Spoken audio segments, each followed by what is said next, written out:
Hey guys. My name is Shruti. Please watch this podcast till the end. Don't forget to subscribe this channel.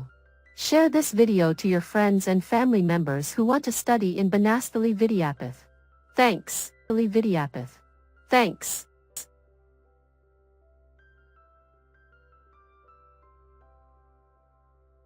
Hello again.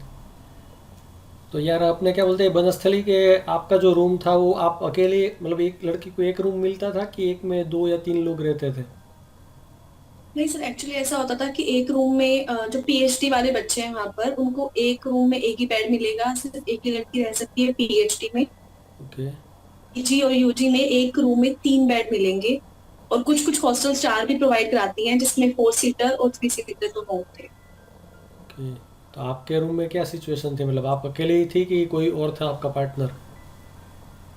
Sir actually ऐसा था, first year में जब मैं गई, मैं बहुत late गई थी, तो हम सिर्फ मतलब मेरे को एक अलग रूम दिया गया था जिसमें सिर्फ अकेली मैं थी और 2 बेड खाली थे। अच्छा। हाँ। तो मेरी एक फ्रेंड आई थी, तो हाँ, तो मतलब मैं ऐसे बोल सकती हूँ कि मैंने अपनी हॉस्टल लाइफ में 3 बेड में मैं अकेली भी रही हूँ। और बस मेरे साथ मेरी फ्रेंड भी रही है। मैंने 3 रूममेट वाला तो नहीं देखा कैसे। पर हाँ, लास्ट सेमेस्टर में मेरी रूममेट जो है वो नीचे शिफ्ट हो गई थी। तो हम्म। मैं अकेली ही रूम में रहती थी। तीनों बेड को मैंने कंबाइन कर रखा था, 2 बेड को, और पूरा घर बना रखा था उसे। सही है। और अपने क्या बोलते हैं कि वहाँ पे गर्मी कितनी पड़ती थी आपके वहाँ पे बनस्थली में, तो और एसी वगैरह का था कि पंखे ही चलते थे? नहीं नहीं सर, वहाँ पे बहुत ज्यादा गर्मी पड़ती थी, बहुत ज्यादा। एक होता है नॉर्मल गर्मी पड़ना, जैसे हमारे यहाँ हरियाणा में नॉर्मल गर्मी होती है जिसको हम एटलीस्ट झेल सकते हैं। वहां की जो गर्मी है ना, वो स्किन बर्न गर्मी जिसे बोलते हैं, कुछ हम्म। स्किन को जला देने वाली। और बहुत ज्यादा टैनिंग हो गई थी मेरे को वहां जाके। बहुत ज्यादा गर्मी मेरे से बर्दाश्त नहीं होती थी। ऊपर हम्म। से वहां पे हॉस्टल में क्या था, मेरे को सबसे ऊपर वाला फ्लोर हमें दिया गया था, वहां अच्छा। पे तो और भी ज्यादा गर्मी होती थी। और एसी वगैरह फैन नहीं थी वहां पे। सीलिंग फैन जो होते हैं वो इतनी ज्यादा हवा देते भी नहीं थे। तो अपना एक यूनिक पंखा लेके आना पड़ता था बाहर से खरीद के, जो जिस दाम पे वो देंगे वही लेना पड़ेगा, क्योंकि अच्छा। बाहर आउटिंग तो अलाउड नहीं है। ओके। तो जो वहाँ पे प्राइस है, और कभी कभी मैंने वहाँ पे ना कैंटीन में बस एक चीज जो मैंने ऑब्जर्व की, जो मुझे खराब लगी, मतलब हम जिसे बोल सकते हैं कि कुछ ना एमआरपी से ज्यादा भी चीजें महंगी दी जाती। अच्छा। 1-2 बार मैंने जो देखा, ऑब्जर्व किया, मेरी फ्रेंड्स लेके आई। और वो बस एक मजबूरी का नाम से होता है कि हम बाहर जा नहीं सकते और हमें अर्जेंट नीड है, तो हम क्या करेंगे, हमें वो लेना हम्म। पड़ेगा। तो बस हमने फिर उसकी कंप्लेंट भी की थी कि यहाँ पे ऐसे ऐसे, तो वो चीज बाद में ठीक भी हो गई थी। ओके। और अपने क्या बोलते हैं कि कूलर वगैरह बच्चे रखते थे कि वो कुछ इतना रखते नहीं थे? कोई नहीं रखता था, लेकिन हाँ, एक लड़की लेकर तो आई थी हॉस्टल में, बट उसने उसका मिनी कूलर था इतना सा, हम्म। और उसने वो छुपा के रखा वार्डन से। और वो खराब हो गया किसी वजह से, क्योंकि लाइट इलेक्ट्रिसिटी भी आती है, तो थोड़ी प्रॉब्लम हो गई थी। तो वो खराब हो गया, तो उसे ठीक तो करा नहीं सकते, क्योंकि चेकिंग होएगी तो पता लगेगा कि कूलर लेके आए हुए हैं। तो वो ओके। खराब ही रखा गया। पर मतलब अलाउड नहीं है ये सब चीजें वहाँ पे ना, ये तो सब की कूलर और ये। वहाँ पे आयनिंग और वो भी अलाउड नहीं है, तो फिर वो बच्चे आयन कैसे करवाते हैं जनरली? छुपा के रखना पड़ता है, वो हम दिखा नहीं सकते। कुछ हॉस्टल में तो ऐसा है कि अगर वार्डन की ऐसे छोटी सी भी नजर पड़ गई ना इन चीजों पे कि हाँ केटल है ये है, तो वो ले जाएंगे उसको साथ में। पर केटल तो अब नॉर्मल हो रखी है, लेकिन आए ये सब तो बिल्कुल भी नॉर्मल नहीं है। कुछ लड़कियां इंडक्शन भी रखती थी कुकिंग के लिए। और कुछ तो ऐसी थी कि कूलर भी रखेंगी, पता नहीं ग्राइंडर भी, सब कुछ रखती थी। वो पूरा तो घर बना के बैठी थी उसको। कपड़े धोने के लिए वो एक इलेक्ट्रिक बकेट आती है जिसके कपड़े भी धोती थी। तो सब छुपा के रखना पड़ता था ये सामान ना, ये दिखा नहीं सकते, ये अलाउड नहीं है। बेसिकली अगर सब बच्चे अपना इलेक्ट्रॉनिक्स का सामान ऐसा लाएंगे तो बिजली का बिल ज़्यादा आ जाएगा, मे बी उसी कारण से हाँ हाँ हाँ, पैसा उसकी वजह से बहुत बचाने के प्रॉब्लम लिए। भी हो। हाँ ओके हाँ ओके। हाँ हाँ, उसकी वजह से कि ना इलेक्ट्रिक मतलब नॉर्मली जितनी लिमिट में दी जाती थी हर रूम पे ना। तो जैसे एक लड़की ने सर्दियों में गर्म पानी करने के लिए वो होती है इलेक्ट्रिक रोड, वो 2 लगा दी एक ही उस रूम में। और एक रूम में सिर्फ एक अगर लगा सकते हैं तो सिर्फ एक ही लगा सकते थे, उसने 2 लगा दी। और वो पूरी लाइट उस रूम की खराब हो गई, इलेक्ट्रिशियन को बुलाया गया। फिर वो लाइट भी पूरे हॉस्टल की वजह से वो खराब होती है, पता नहीं बहुत दिक्कतें होती हैं। तो ये सब अलाउड नहीं है। अगर वार्डन ने देख लिया कि इलेक्ट्रिक रोड, इलेक्ट्रिक आयरन या कुछ भी ऐसा सामान है केटल के अलावा, वैसे तो कुछ हॉस्टल्स में केटल भी अलाउड नहीं है, बट केटल तो अब नॉर्मली कर रखा है अलाउ, क्योंकि लड़कियां दूध लेती हैं तो उनको चाय बनानी होती है और गर्म दूध पीना होता है। बाकी ये सब अलाउड नहीं है वहां पर।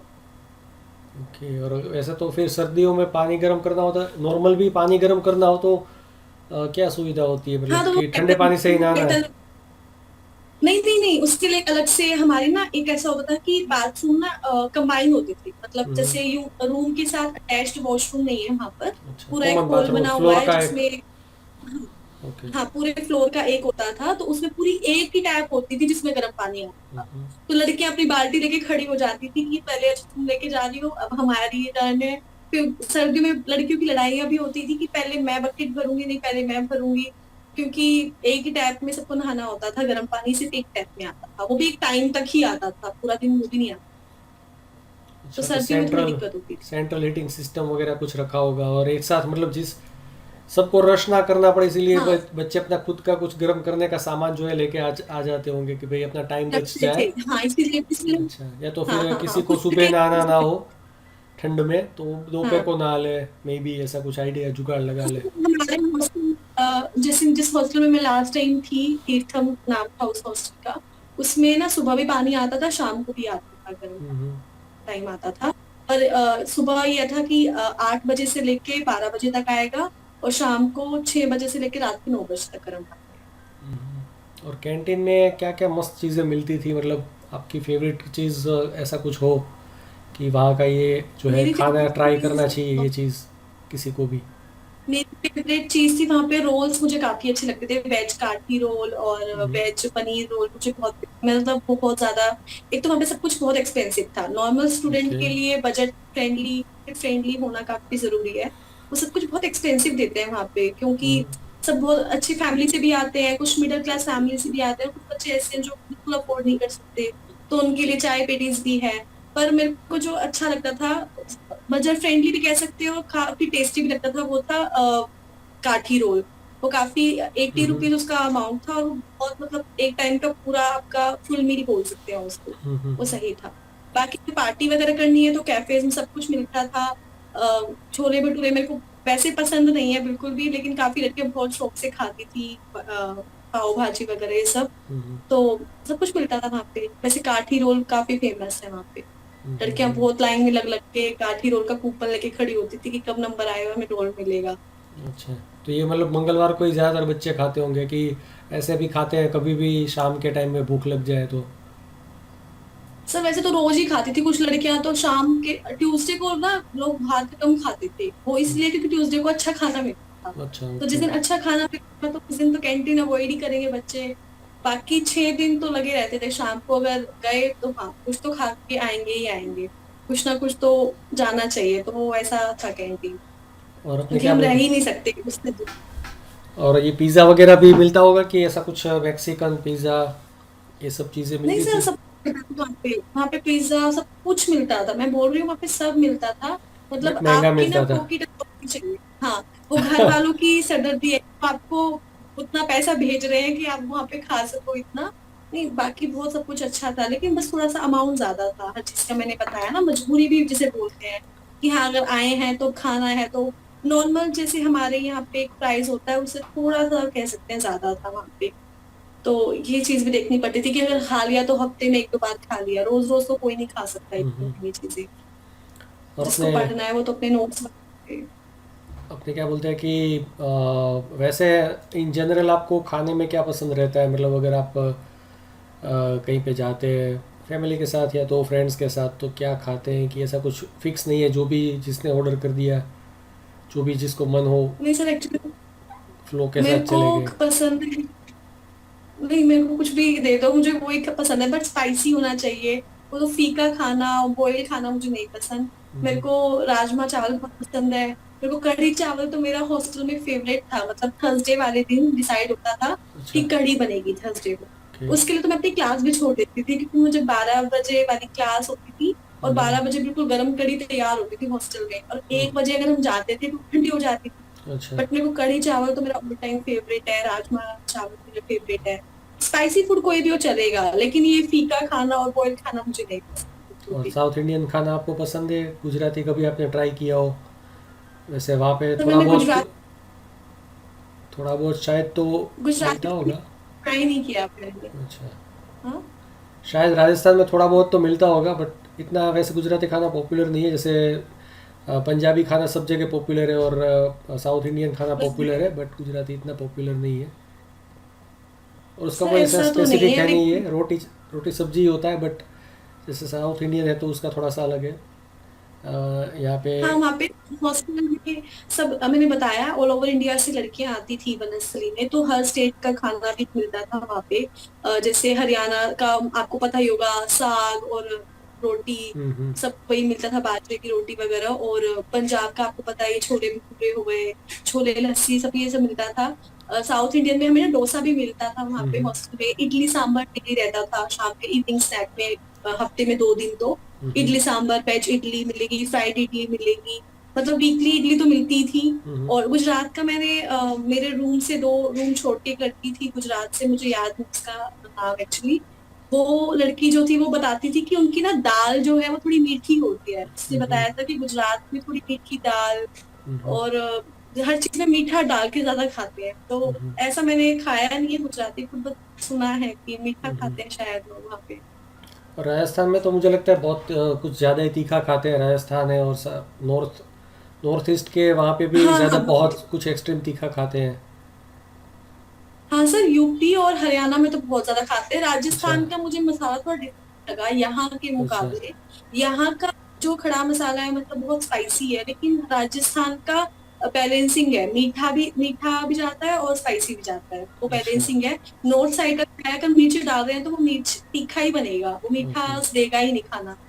तो ओके। यूपी और हरियाणा तो इसलिए खाने के लिए फेमस है, बाकी पंजाब भी कह सकते हैं। लेकिन राजस्थान जो है उसका खाने में, जैसे मैंने केले की सब्जी पहली बार खाई वहां पे राजस्थान में, कच्चे केले की सब्जी, हाँ। वहां पे ये बहुत यूनिक यूनिक सब्जी खाई। गट्टे मतलब गट्टे गट्टे की का सब्जी है। हमारे यहाँ नहीं बनती। हम्म। हाँ, तो वहां पे ये इनका और जो मसाला होता है वो थोड़ा यूनिक मैंने देखा, उनके में मिठास आती है सब्जी में थोड़ी, अच्छा, तिखास हमारे भी यहाँ है नहीं पर आती प्लस इतनी। मिठास है।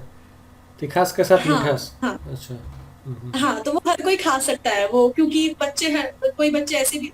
और वहां पे सबसे अच्छी बात ये भी थी कि आपको ना 2 अलग अलग काउंटर मिलेंगे, कि जिसको नॉन स्पाइसी खाना है उनके लिए अलग है, जिनको स्पाइसी खाना है उनके लिए अलग अच्छा। है। तो ओके। उनका स्पाइसी मतलब इतना स्पाइसी नहीं होता था, वो बैलेंसिंग होता था। लेकिन जो नॉन स्पाइसी होता था वो बिल्कुल बॉयल खाना, जैसे उबला हुआ खाना बोलते हैं, वो हम्म। होता था। तो ये अच्छी बात थी और उनकी। वहाँ पे नॉन वेजिटेरियन मिलता था कि पूरा वेज ही था सब? सब वेज था वहां पे, सब वेज वहां पे, मतलब एग भी नहीं मिलेगा आपको। हम्म। पूरी बनरसली में कैंटीन में भी एग नहीं मिलेगा। तो फिर वही। कैंटीन से लेके हॉस्टल की मेस, कुछ भी एग एग नॉन वेज कुछ नहीं है वहां पे। तो जो नॉन वेजिटेरियन बच्चे थे उनकी क्या हालत हो रही थी? तो उसको सर्दी उनकी बुखार तो हो मैंने गए थे? बहुत बुरी हालत देखी है। सर्दी बुखार हो उनको तो जाते मैंने होंगे। रोता हुआ देखा है। उनको भी उनको ये तो सब मैंने उबला रोता हुआ हुआ ही देखा लगेगा है। ना, उनका तीखी। उनको भी सब ये सब चीज़ें हाँ उबली हाँ हुई हाँ, लगेगी। मतलब फीका लगेगा। उनको तो ये सब वो तो एक टाइम पे स्किप ही कर देते थे कि यार दाल हमको नहीं खानी, हमको ये रोज रोज आलू नहीं खाने, हमको ये खाना है। एक लड़की थी लखनऊ से थी, वो तो डेली, वो घर पे डेली चिकन खाती थी, पता नहीं क्या क्या खाती थी घर पे नॉन वेज। तो उसको तो ये बहुत रहता था कि मैं घर जाऊं, कब घर जाऊं, मैं घर जाके पूरा अपने एक खा लो। साल का खा के आऊं। तो ऐसे बच्चे थे, मैंने रोते हुए देखा है जिनको लिटरली कि चावल के साथ तो यार वो चिकन करी होती तो वो अच्छी लगती, ये होता तो। उनका बहुत रहता था वहां पे। लड़कियां नॉन वेजिटेरियन तो बहुत मुश्किल से सर्वाइव कर पाती हैं। और अपने क्या बोलते हैं, कौन कौन से स्टेट से बच्चे वहाँ पे आते थे, मतलब जो जितने भी आपको याद हो, ये तो मिले हो और। सब ज्यादा तो सर, सबसे ज्यादा मैंने देखा है यूपी के जो आते हैं, यूपी के रहे हैं वहां पे। और वहां पे हरियाणा के, पंजाब के, दिल्ली के भी बहुत बच्चे देखे हैं। साउथ इंडियन भी मैंने देखे हैं, महाराष्ट्र से भी देखे हैं, मुंबई से बच्चे वहाँ काफी ज्यादा आते हैं। तो बहुत हर स्टेट से आते हैं, मतलब ऐसे कोई स्पेसिफिकली नहीं बोलेंगे, पर जब ज्यादा चलन में जो मैं बोल सकती हूँ वो यूपी और राजस्थान हरियाणा ये है। मतलब नज़दीक के जो बच्चे जिनको पता है कि वनस्थली जैसी यूनिवर्सिटी है तो वो ज़्यादा आते हैं। ओके। फॉरेनर्स भी वहां पढ़ते थे, फॉरेनर्स भी अच्छा। आते हैं, ऐसी बात नहीं है, फॉरेनर्स भी पढ़ते थे वहां पे।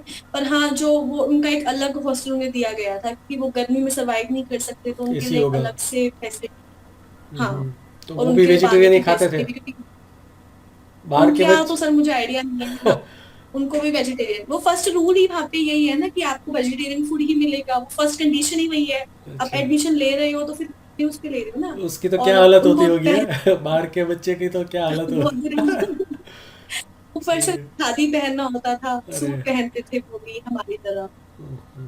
प्लेन खादी। तो देखा है मैंने सब वहाँ पे। और फीस वगैरह कितनी होती है कोर्स वाइज, कुछ थोड़ा बहुत जो भी पता हो एवरेज? सर फीस तो काफी रहती है वहाँ पे। पहले मैंने सुना था ये गवर्नमेंट यूनिवर्सिटी थी, फिर ये अच्छा। धीरे धीरे डीम सेमी गवर्नमेंट हुई, और अब ये डीम टू बी यूनिवर्सिटी है, तो फीस तो काफी ज्यादा है इसमें। मैंने अपनी ग्रेजुएशन यही अपने होम टाउन से की है, जिसकी पूरी ग्रेजुएशन की फीस मात्र 50,000 से भी कम में मैंने अपनी ग्रेजुएशन हैं? की है। पर 50,000 सेम, में? हाँ, 50,000 से भी कम में मैंने अपनी पूरी ले। ग्रेजुएशन कर दी, क्योंकि जो मैंने यूनिवर्सिटी जिससे की है वो एक संस्था है, बोल सकते हैं ट्रस्ट है। गवर्नमेंट तो नहीं बोल सकते। ट्रस्ट हाँ ट्रस्ट। तो वैसे हम्म। थी। हम्म। हाँ हाँ हाँ। तो लेकिन बनस्थली में जो मैंने लड़कियां देखी जिन्होंने अपनी ग्रेजुएशन की है, वो बनस्थली की ग्रेजुएशन 5 से 6 लाख के बीच में पड़ी है, अरे। 2 लाख एक साल के। बीएससी तो फीस तो बहुत ज्यादा। बीएससी की बात करें बीएससी की। Yes sir. तो बीएससी इंजीनियरिंग वगैरह की तो कितनी होगी, एमबीए की या इंजीनियरिंग की? इंजीनियरिंग एक साल की 2 लाख तो तब थी जब मैंने वहां पे एंट्रेंस एग्जाम किया था, आज से 5 साल पहले। अब हम्म। तो एक साल की 3.5 4 लाख के आसपास, और मेडिकल है कि सब कुछ मेडिकल ऑल नहीं ओवर है? मिला मेडिकल की पढ़ाई क्या होती सर? है, मेडिकल की पढ़ाई होती है वहाँ पे? हाँ हाँ सर, होती है। तो उसकी तो क्या होगी फिर, ज़्यादा ही होगी ना सर उसकी फीस तो तो। वहाँ पे थोड़ी, फीस तो ज्यादा है वहाँ पे, अब ज्यादा इसलिए बोल सकते हैं पूरी प्राइवेट यूनिवर्सिटी को बन हाँ हाँ चुकी है, हाँ हाँ। तो फीस तो कोई ऐसा नहीं है, फीस तो काफी ज्यादा है। बट मेरे को फिर ये हम्म। भी है कि अब एक चीज पे मुझे प्राउड भी फील हुआ कि ये बच्चे जो बीएससी का इतना कुछ करके यहाँ बैठी हैं, मैं वहां से यहाँ आई हूँ, वो भी सेम लेवल पे हम बैठे हैं। पर मास्टर्स के बाद भी अभी मुझे ऐसा लगा कि मास्टर्स की फीस भी जायज इतनी तो नहीं होनी चाहिए थी, क्योंकि मैंने गवर्नमेंट में, जो बच्चे गवर्नमेंट में जाना चाहते हैं मैं उनको पहले यही बोलूंगी कि गवर्नमेंट में जाओ इंस्टेड ऑफ बनस्थली यूनिवर्सिटी, मतलब क्योंकि मास्टर प्राइवेट करना चाहिए कि यूनिवर्सिटी नहीं से करना ज्यादा। चाहिए, आपको क्या सर लगता है? मेरी फर्स्ट प्रेफरेंस में, कुछ। First preference to be very honest मैं नहीं बोलूंगी कि बनस्थली आप जाओ, क्योंकि हर कोई वो अफोर्ड नहीं कर सकता वो फीस, और अगर आप कर सकते हैं तो आप प्लीज जाइए, वो एक्सपीरियंस भी काफी यूनिक आपको देखने को मिलेगा। लेकिन अगर आप पढ़ने में अच्छे हैं, आप गवर्नमेंट यूनिवर्सिटीज में जा सकते हैं, एग्जाम्स क्लियर कर सकते हैं, तो आप क्यों ना जाएं गवर्नमेंट यूनिवर्सिटीज, अगर आपको अपॉर्चुनिटी मिल रही है तो आप वहां जाएं। बट तो नॉर्मली फर्स्ट मास्टर प्रेफरेंस तो करने मेरी, में, नॉर्मली आप मास्टर करने में फ़ायदा है कि पीएचडी तक जाने के लिए मास्टर करना ज़रूरी है इसलिए कर रहे हैं, आपको क्या मतलब? बस पीएचडी, हाँ ये बोल सकते हैं पीएचडी करने के लिए मास्टर्स एक सीढ़ी का काम करती है, तो वो तो हमें करनी ही पड़ेगी, हम डायरेक्ट बीएससी से पीएचडी तो नहीं कर सकते, इसलिए मास्टर्स बस एक रोल प्ले करती है पीएचडी तक पहुंचाने के लिए, तो बस वो एक स्टेप ही है हमारा। और जॉब मार्केट में इतना फ़ायदा नहीं होता है, आप वही बोलना चाहती है ना? हाँ हाँ हाँ सर, मेरे को यही फील हुआ कि मैंने 5 साल की पढ़ाई की, बट मुझे अब, अगर कुछ बच्चे ऐसे भी हैं जो सोचते हैं अरे 5 साल की पढ़ाई होगी अब तो अर्निंग भी नहीं हो रही है, अभी कुछ की फैमिली भी एक पॉइंट देती है अरे पीएचडी 5-7 साल जाएंगे, फिर कुछ लड़कियों के पेरेंट्स ये करो बोलते हैं अब शादी शादी करो। करने का। हाँ, तो ये हर तरह की मेंटेलिटी पे आके ना फिर मैं भी इस पॉइंट पे अभी ये फील कर रही थी कि अरे 5 साल तो हो गए, अभी तक अर्निंग नहीं हो रही, अभी मुझे और भी बहुत पढ़ना है, और फैमिली को भी फिर मनाते रहो बीच बीच में कि नहीं हो जाएगा, सब हो जाएगा। तो ये काफी कह सकते हैं रिस्की काम है, अगर जो जा रहा है सिर्फ प्रॉपरली मन बना के ही जाना चाहिए इस रास्ते में, ये नहीं कि आप बीएससी चूज करके भी छोड़ दो कि हम तो कॉम्पिटिटिव एग्जाम की तैयारी करेंगे, फिर वहां पे कंपटीशन ज्यादा है, फिर अगर आप एमएससी तक आए हो फिर आप ये सोचो कि अब हम पढ़ाई छोड़ देते हैं, नहीं वो भी जरूरी नहीं है। अगर आपने एमएससी की है तो आपने 2 साल इस चीज को दिए हैं तो कुछ सोच के दिए होंगे, फिर आपको नेट के लिए प्रिपेयर करने पड़ता है, फिर आपको अपना बीएड के लिए सोचना पड़ता है कि बीएड करनी है, तो ये पढ़ाई चलती रहेगी, ये रुकने वाली पढ़ाई तो नहीं बोल सकते कि हमने 4 साल का बीटेक का कोर्स किया एंड देन प्लेसमेंट लग गई और अपना सेटल होने की कोशिश कर रहे हैं, जा रहे हैं, वैसा रूट नहीं है ये, थोड़ा सा डिफिकल्ट और थोड़ा सा टिपिकल बोल सकते हैं, ट्रेडिशनल पढ़ सकता है, ग्रेजुएशन मास्टर्स एंड बट मेरा खाली ये भी है कि भाई अपने क्या बोलते हैं कि जैसे ही आपने बैचलर कर लिया उसके बाद बीएड करके आप जॉब में लग जाए तो वो सही रहेगा कि फिर हाँ मास्टर करके बीएड, मास्टर करके बीएड होता है कि फिर एमएडी करना होता है, क्या होता है कि मास्टर करने के सर बाद भी एक्चुअली बीएड डिपेंड करना है करता फिर भी है, एमएड करना है? सर ये डिपेंड करता है कि जैसे जिसको अगर गवर्नमेंट जॉब में ही जाना है, जिसको एस्टेट सीटेट ही करना है, तो उसके लिए इंटीग्रेटेड कोर्स होता है बीएससी प्लस बीएड, तो जो बीएड हमारी सेपरेटली 2 साल की पढ़ रही थी, वो बीएससी प्लस बीएड में 4 साल की पढ़ती है। यानी कि 4 साल की आपको बीएससी प्लस बीएड की इंटीग्रेट डिग्री मिल जाएगी। अच्छा। आप उसमें कॉम्पिटिटिव एग्जाम की तैयारी कर सकते हैं, स्टेट से टेट दे सकते हैं। नहीं तो फिर अगर जिनको नहीं है, हमें तो प्रोफेसर लाइन में जाना है, हमको नेट क्लियर करना है, तो वो पहले वो 3 साल की बीएससी करेगा, वो बीएड क्यों ही करेगा, तो वो 2 साल की एमएससी को प्रेफरेंस देगा। तो एमएससी का रूट इसलिए जाता है जिसको पीएचडी जाना है, जिसको नेट क्लियर करके लेक्चरशिप लेनी है। तो सबका अलग अलग होता है, लेकिन अगर मैं बोलूँ तो एमएससी सिर्फ वही करे जिसको पीएचडी करनी है। मेरा मानना यही है, पीएचडी करनी है तो ही आप मास्टर्स करो, वरना आप पीएससी बीएड करके अपना कोई गवर्नमेंट जॉब की प्रिपरेशन कर सकते हो। एमएससी आप तभी करें जब आपको या तो नेट क्लियर करना है, आपका एम है, या पीएचडी करनी है। मास्टर्स के लिए ऐसे कोई अलग से आपको सोचने की जरूरत नहीं है कि आप मास्टर्स करके फिर सोचो। तो बेसिकली ऐसा बोल सकते हैं ना कि अपने हाई स्कूल में पढ़ाना है, हाई स्कूल के नीचे का लेवल का, तो उसमें हाँ पीएचडी की तो ज़रूरत शायद नहीं है। तो हाँ, मतलब फ्यूचर में भी शायद ना हाँ पड़े, तो उसमें आप हाँ, बैचलर करके बीएड करके एग्ज़ाम क्लियर करो जिसको कोई। स्कूल में पढ़ा बीएससी बीएड भी कर सकता है, मास्टर्स कंपलसरी नहीं है, बीएड कंपलसरी है स्कूल्स में। 10th से 11th 12th में बीएड की कंपल्शन है। अब जैसे मैं जाऊंगी अगर किसी स्कूल में इंटरव्यू देने, और कोई साइड में मेरे बैठा होगा जिसने बीएससी एमएससी अगर बीएड भी कर रखा है, तो फर्स्ट प्रेफरेंस तो ऑफ कोर्स बीएड वाला ही होगा। या किसी ने बीएससी बीएड कर रखा है तो फर्स्ट प्रेफरेंस वही रहेगी। मैं नहीं रहूंगी उनकी फर्स्ट प्रेफरेंस, बिकॉज मैंने मास्टर्स की डिग्री की है, बीएड नहीं किया। और बीएड में मेरे सिखाया जाता है कि बच्चों को कैसे पढ़ाना कैसे है, उन्हें पढ़ाना ट्रेन है। कैसे करना है।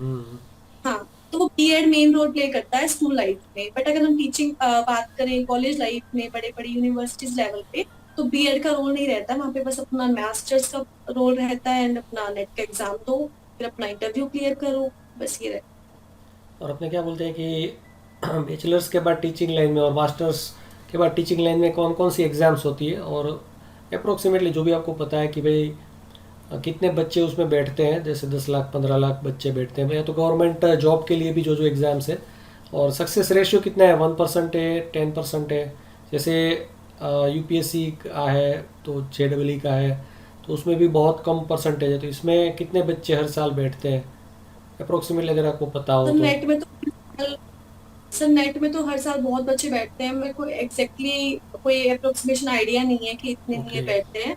बट हाँ, मैंने देखा है कि मास्टर्स में बच्चे फर्स्ट ईयर से एग्जाम देने शुरू कर देते हैं। तो अच्छा। ओके। मास्टर्स फर्स्ट ईयर, हाँ, तो उसमें क्या होता है, मास्टर्स के जब हम नेट का फॉर्म फिल करते हैं, अगर हम मास्टर्स फर्स्ट ईयर में हैं, तो उसमें हमें रिजल्ट अवेटेड दिखाना पड़ता है, और हम फॉर्म फिल करके नेट का एग्जाम देने बैठ जाते हैं। वो बच्चा फर्स्ट ईयर में एग्जाम इसलिए देता है कि उसको एक आइडिया मिल जाए, एक उसको मॉक टेस्ट टाइप का एक मतलब ब्लूप्रिंट मिल जाए कि हाँ इस टाइप का पेपर होता है, उनको पता लग जाए, तो वो उस अकॉर्डिंग प्रिपरेशन करें। तो फर्स्ट ईयर से लेके फिर सेकंड ईयर के बच्चे तो कोर्स वो पीक पे होते हैं कि अभी मास्टर्स कंप्लीट होने को है, मैं नेट क्लियर करना है। और ड्रॉप आउट बच्चे तो बहुत ज्यादा होते हैं। मैथ्स में मैंने मोस्टली देखा है, फिजिक्स और केमिस्ट्री का ये होता है कि बच्चा पढ़ते पढ़ते एमएससी में नेट क्लियर कर लेता है, उनका यूजीसी नेट होता है, हमारा सीएसआई नेट होता है मैथ्स वालों के लिए। उसमें क्या होता है, मैथ्स वाला बच्चा एकदम से तो बहुत ही कम रेयर होगा जो 1 या 2% एमएससी करते करते निकाल ले नेट, वरना मैथ्स वाले बच्चों को तो 1 या 2 साल का ड्रॉप लेना ही लेना पड़ता है। तो इसका कंपटीशन तो बहुत ज्यादा है, ये तो मतलब फर्स्ट ईयर से डिफिकल्ट, लेके ड्रॉप आउट। कंपटीशन ज़्यादा है कि डिफिकल्टी लेवल ज़्यादा है? कंपटीशन ज्यादा है, और फिर जनरली कट ऑफ भी जाती है। ऊपर से एक गेट एग्जाम भी होता है, आपको पता होगा, वो एमटेक हाँ, के लिए होता है, बट उसमें मास्टर्स लेवल पे बच्चे बैठ के एग्जाम बैठते देते हैं। हैं, तो उसमें भी कंपटीशन बहुत ज्यादा है। तो काफी कंपटीशन है एग्जाम्स में। मतलब कि भाई टीचिंग लाइन में भी घुसने में दिक्कत तो है बच्चों को, मतलब कंपटीशन तो फेस दिक्कत करनी तो पड़। हर जगह है, वो तो आपको, हाँ, आप किसी भी फील्ड में जाएं, अगर आपको स्कूल में जाना है तो आपको स्कूल में सैलरी कितनी मिलेगी प्राइवेट स्कूल में, तो उसके लिए किसी ने बीएड किया तो वो सोचेगा कि हम गवर्नमेंट में क्यों ना जाए, हम सीटेट टेस्टेड क्यों ना करें। तो वो गवर्नमेंट पे अगर जाता है सीटेट टेस्टेड के लिए, तो वहाँ पे भी कंपटीशन आपको देखने को मिलेगा, उनका स्कूल लेवल पे कंपटीशन बहुत ज्यादा है। अब हम टीचिंग लाइन में अगर मैं किसी कॉलेज में जाऊंगी तो वहाँ पे नेट देना पड़ेगा, गेट देना पड़ेगा। कंपटीशन तो हर जगह है, दोनों अपनी अपनी जगह है। किसी में बीएड करनी है, किसी में मास्टर्स करनी है। और ये अपने क्या बोलते हैं कि स्टार्टिंग में फ्रेशर लेवल पे ऐसे टीचर्स को क्या क्या सैलरी मिलती है स्कूल लेवल पे, या तो मे बी डिप्लोमा कॉलेजेस में बस भी कुछ वो चाहते डिपेंड हैं, करता है। बट फिर भी। वो मैं बोल सकती हूँ कि एक्चुअली वो स्कूल पे डिपेंड करता है कि आप किस स्कूल पे, किस लेवल के स्कूल पे आप जा रहे हैं पढ़ाने के लिए। प्राइवेट स्कूल्स में आप जा रहे गवर्नमेंट हैं, का बता दो अब ना, कुछ चलो स्कूल। ना। गवर्नमेंट का एक बच्चों को क्या होता है सर? कि प्राइवेट को छोड़ दो, गवर्नमेंट का आप बताओ कि भाई अगर कुछ पता है थोड़ा बहुत। बच्चों का हाँ ये भी हाँ, होगा ना कि बीएड भाई करने मेरे के को बाद ये गवर्नमेंट में जाऊंगा तो मेरे का 30,000 का सैलरी मिल जाएगा। तो एक गोल तो होता ऐसा है ना है थोड़ा कि बहुत। मेरी फ्रेंड का भी एसटेट क्लियर हुआ था, और वो भी सीटेट क्लियर कर, सीटेट और एसटेट दोनों क्लियर हुए थे, तो उसकी वैकेंसी निकली।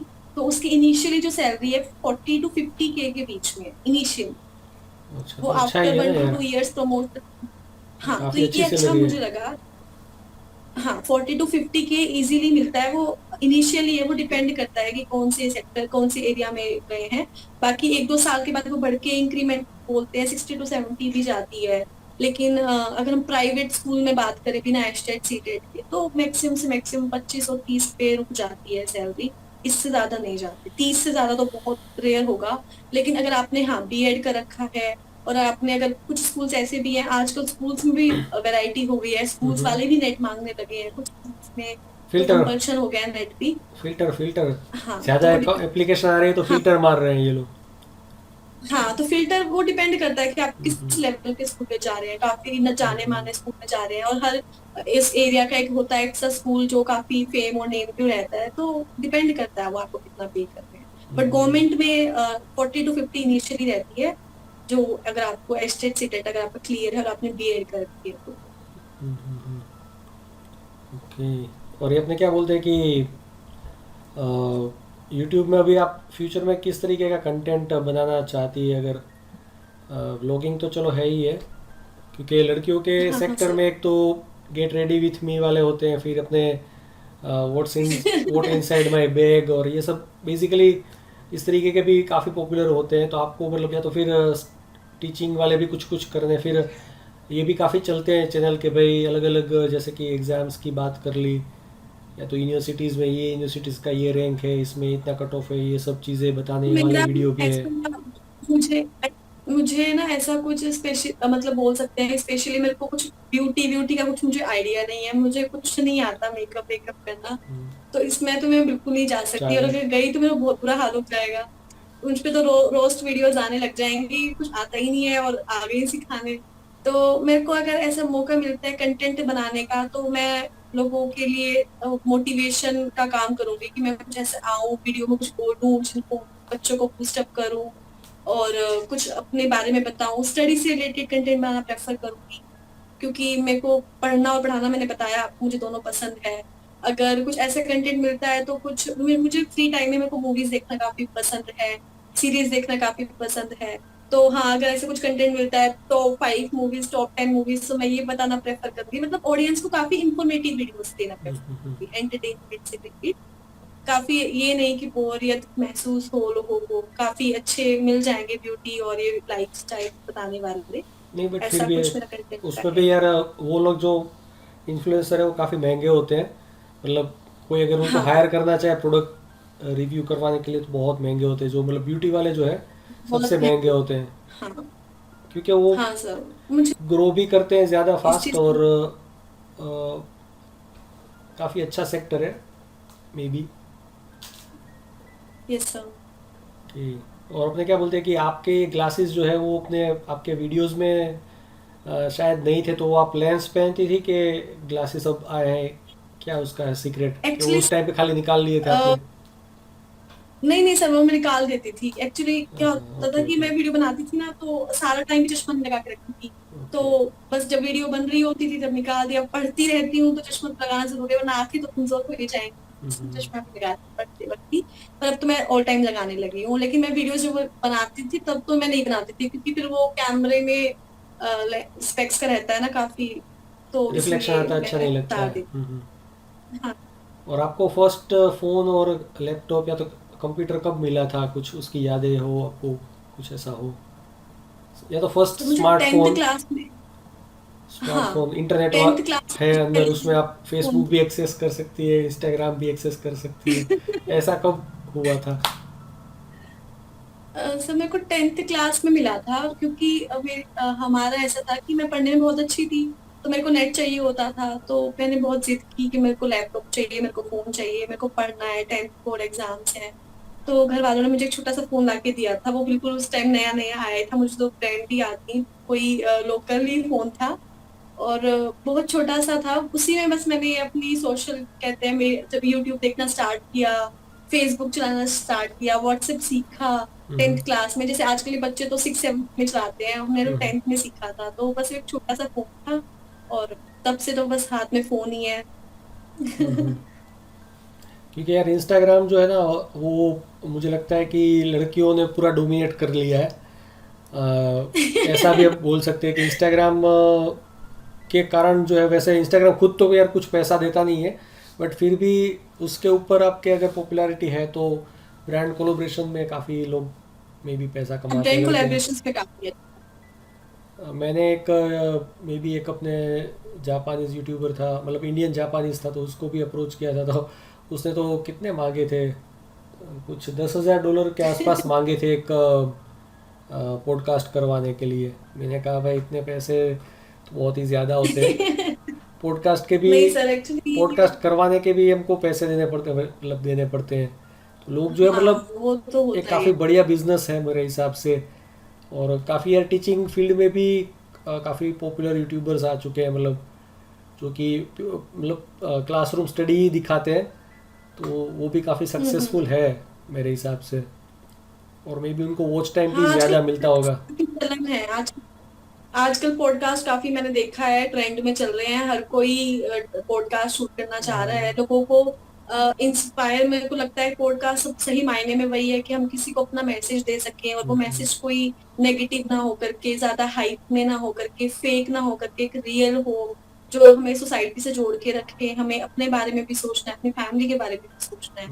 तो पॉडकास्ट भी है। और मैं मानती हूँ कि आपने जैसा बोला, इंस्टाग्राम लड़कियों ने काफी किया हुआ है, ऐसा नहीं है सर, लड़कों ने भी किया हुआ है। लड़के भी आजकल आप देखते नहीं, गेट रेडी भी नहीं कर रहे हैं, कर लड़कों रहे हैं, का भी बट काफी खाली आ मतलब गया ब्यूटी है। की बात नहीं कर रहा हूँ, मतलब इन जनरल बोल रहा हूँ कि क्या बोलते हैं कि भाई मतलब ऐसा होता था, शायद अब होता है कि नहीं पता नहीं है, कि भाई लड़कियों को है ना फेसबुक में अकाउंट बनाने नहीं देते थे, तो लड़कियां क्या करती थी, इंस्टाग्राम में बना देती थी, क्योंकि उनको हाँ। उनके पेरेंट्स को पता नहीं था कि भाई इंस्टाग्राम में ऐसा होता है। और धीरे धीरे करके फिर लड़कियों के ऊपर हाँ, रिस्ट्रिक्शन होते हैं, तो उसका एक ये साइड वो रास्ता निकाल के धीरे धीरे लड़कियां जो है वो इंस्टाग्राम पे आ गई, और वहाँ पे ही कंटेंट डालने लगी, जो हाँ, भी मुझे करना याद है, फिल्टर्स यूज़ कर है, लिए। जब मैं हाँ हाँ, मैं यही सेम मुझे बात याद आई। मैं जब 10th स्टैंडर्ड में थी, तब लड़कियां अपनी फेक आईडी एंजल नाम के नाम से, कि भाई घर वालों को नहीं पता लगना चाहिए, फेक कोई भी आईडी बना लेती थी कि घर वालों को नहीं पता चलना चाहिए। वो पहले था, अब तो मे भी हर कोई अपने रियल नेम से ही बनाता है आईडी। और इंस्टाग्राम पे काफी जल्दी स्विच इसलिए भी कर गया, फेसबुक थोड़ा पेरेंटल जनरेशन पे आ गया है कि हाँ, बुआ यूज करती है, मामा यूज करते हैं। तो बोल सकते हैं इंस्टाग्राम काफी आजकल लोग ज्यादा यूज कर रहे हैं एज कम्पेयर टू फेसबुक। और उसके बाद जब मतलब ये आप बुआ वाले जो है वो भी अभी इंस्टाग्राम पे आ गए हैं, तो अब ये यंग जनरेशन लड़कियां जो है वो तो अपने अब मुझे लग स्नैपचैट पे आ गई है। रहा है। वो सब स्नैपचैट पे हाँ, आ मुझे गई। लग रहा है। हाँ, स्नैपचैट मेरे को तो स्नैपचैट का सब सिस्टम ही समझ में नहीं आता। वो बार बार मेरे रोज दोस्त बोलते थे खाना खा रहे हैं उसकी फोटो क्लिक करके भेजो। मैंने बताया मैं थोड़ी सी ओल्ड फैशन कह सकते हैं मैं हूँ, मैं इन सब चीजों में ज्यादा बिलीव नहीं करती कि रोज बात तो होती नहीं है, लेकिन तुम कहाँ हो, तुम क्या खा रहे हो, तुम्हें ये बताना जरूरी है। तुम मतलब खाना खा रहे हो, स्नैपचैट स्ट्रिक्स होती हैं, ब्रेक नहीं चाहिए, ब्रेक नहीं होनी चाहिए। मैंने देखा है लोगों की दोस्ती खत्म हो गई है, पर स्नैपचैट स्ट्रिक्स भी चल ही रही है। तो ये फेक चीजें मुझे लगता है कि काफी, पता नहीं लोगों को कैसी इंप्रेसिव लगती है, मुझे तो पर्सनली नहीं लगती नहीं अच्छी लगती है है। काफी, कि हम स्नैपचैट पे बन रहे हैं दोस्त, पर हम दोस्त नहीं है। पता नहीं क्या लोग सोच के कंटिन्यू ऐसा रखते हैं स्नैपचैट उसको। का फंडा तो मेरे को भी यार अभी तक कुछ जमा नहीं है। उसके फिल्टर्स है, उसको यूज़ करके कुछ कुछ वीडियोस के अंदर यूज़ करने के लिए बना सकते हैं, बाकी पूरा जो उसका उन्होंने हो सकता है, उन्होंने जो लेकिन इकोसिस्टम बनाया है उनके कल्चर के हिसाब से, वो भी मेरे दिमाग में भी नहीं बैठा है कि ऐसे भाई क्यों करना है, मुझे करना तो क्यों है आज तक वही नहीं नहीं समझ पता में है। आया। मेरी फ्रेंड, मेरे को पता नहीं था, मेरी फ्रेंड ने मेरी स्नैपचैट पे आईडी बनाई थी, अभी कुछ टाइम पहले की बात है, हो गए होंगे 5-6 महीने। उसने बनाया, उसने कहा अब हमारी हॉस्टल लाइफ कंप्लीट हो जाएगी और हम दोनों ना ऐसे कांटेक्ट में रहेंगे, हम कहाँ पे हैं, क्या खा रहे हैं, क्या कर रहे हैं, सब स्नैपचैट पे शेयर किया करेंगे। अब वो डेली भेज रही है मेरे पास, मैं देखती हूँ वो सो रही है तो वो रात की फोटो भेज रही है, वो उठ रही है तो गुड मॉर्निंग का। मैंने कहा पता नहीं है, और मैं देखती रहूं, बार बार देखती हूँ, और वो फायर का सिंबल आ जाता था, मुझे आइडिया नहीं था ये क्या है। तो उसने कहा कि हमारी स्ट्रिक टूट जाएगी, तू भी फोटो भेज, तू भी फोटो भेज। अब मैं ऐसी हूँ कि ज्यादा फोन ना यूज करती नहीं थी पहले, तो मैंने कहा क्या भेजना है उसको, फिर भेजना, फिर उसको रहता था यार स्नैपचैट पे स्ट्रिक नहीं टूटनी चाहिए, वो टूट गई तो फ्रेंडशिप हो जाएगी। मैंने कहा ऐसे क्या फ्रेंडशिप तुम स्नैपचैट से डिसाइड कर रहे हो कि टूट रही है या बन रही है। ये तो तो मेरे मैं को इन भी सब नहीं चीजों को पता इतनी है। वैल्यू नहीं करती। तुम जो बोल रहे हो वो तो मेरे भी पता नहीं है कि ये भी होता है। मैं तो स्नैपचैट का जो यूज़ है वो खाली उसके फिल्टर यूज़ करके कुछ बहुत कर रहा होता हूँ। बाकी तो स्नैपचैट का मैं कोई उसका जो इकोसिस्टम है उसको कोई मैं यूज़ नहीं करता हूँ। है, मुझे नहीं आया। मेरे को लड़कियों में बहुत होता है, स्नैपचैट पे काफी होता है लड़कियों में। सही है, सही है। तो मुझे लगता है चलो अब तो बहुत सारी डिस्कशन हो गई है। अभी और भी हो सकती है but may be next time कुछ करेंगे। अभी तो अपना काम जो करना है करें। मे बी 1.5 घंटा के आसपास हो गया है, क्योंकि काफ़ी सारी अभी और भी चीज़ें यस मुझे सर। लगता है कर सकते हैं बातें, बट देखेंगे क्या होता है। और अब नेक्स्ट आपको अपनी वीडियो कब डालने वाले हैं वो आप बता दीजिए, कौन से टॉपिक पे डालोगी, कि अभी सर मैं तो अब टाइम ही जल्दी नहीं है। वीडियो डालूंगी अब मैं। टाइम ही नहीं है। अब आपने मुझे मोटिवेट किया है, आपका मेल आया उस दिन, मेरे को लगा कि हाँ मुझे वापस से कंटिन्यू रखना है। मैं अब जल्दी ही वीडियो डालूंगी, आ जाएंगी मेरी वीडियोस, मैं अपडेट डेली दिया करूंगी अपने यूट्यूब चैनल पे कि हर तरह का videos content, normal blogging and normal content मैं दोनों दिखाना प्रेफर करूंगी। मैंने अपना एक नया चैनल और बनाया है, क्यू मीन्स क्यूरियस करके। उस पे अभी ओके। तक मैंने वीडियो एक ही डाली थी, वो भी चली नहीं है शायद, उस पे 8 या 9 व्यूज आए हैं, वो भी मैंने भी थोड़े दिन पहले ही डाली है। उस पे मेरा नॉर्मल कंटेंट रहेगा, क्यू मीन्स क्यूरियस पे, एंड श्रुति गोयल वाले पे मेरी ब्लॉगिंग रहेगी। तो मैं दोनों चैनल को कंटिन्यू करना चाहती हूँ आगे साथ और साथ।